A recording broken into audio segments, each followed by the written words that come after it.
অযোধ্যায় রাম মন্দিরে রামলালার দর্শনের জন্য স্পেশাল ট্রেনে রওনা হলো রামভক্তরা। বঙ্গাইগাঁও থেকে অযোধ্যা পর্যন্ত আস্থা স্পেশালে প্রায় কয়েকশো রামভক্ত এদিন অযোধ্যার উদ্দেশ্যে রওনা দেন। জলপাইগুড়ি রোড স্টেশনে স্পেশাল ট্রেনে যাত্রীদের জন্য বিশেষ ব্যবস্থা নেওয়া হয়েছিল। ট্রেনে উঠেই খাবার থেকে শুরু করে যাত্রীদের সব ধরনের ব্যবস্থা রেল থেকে করা হয়েছে।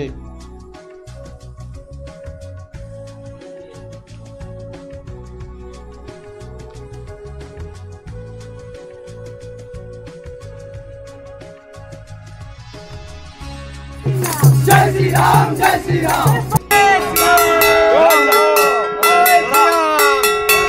কি বলবেন, কোথায় যাচ্ছে সবাই? দেখুন, এটা হচ্ছে আস্থা ট্রেন।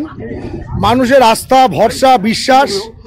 দীর্ঘ 500 বছর পর রামলালা তিনি এসেছেন তার নিজ গৃহে, আর সেইখানে দেখার জন্য আমরা দীর্ঘদিন অপেক্ষায় ছিলাম। আজকে তার বাসভবনে গিয়ে এই জলপাইগুড়িবাসী না, গোটা বিশ্ববাসীর কল্যাণ প্রার্থনা করবেন এই জলপাইগুড়ি জেলার সকল মানুষ।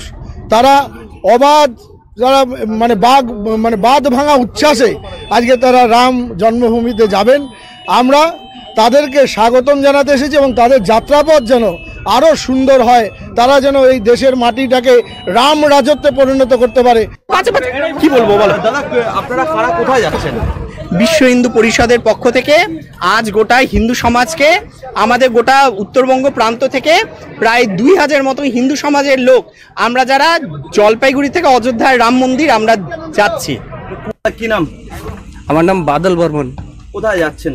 অযোধ্যা মন্দির। অযোধ্যা প্রভু রামচন্দ্রের জন্মভূমি। কোথা থেকে উঠেছেন ট্রেনে? আলিপুরদুয়ার। এখন কোথায়? এখন আমরা জলপাইগুড়িতে। কতজন যাচ্ছেন ট্রেনে? পুরো ট্রেনটাই। হ্যাঁ, পুরো ট্রেনটাই। পুরো ট্রেনটা। জয় শ্রী রাম জয় শ্রী রাম। জয় শ্রী রাম জয় শ্রী রাম।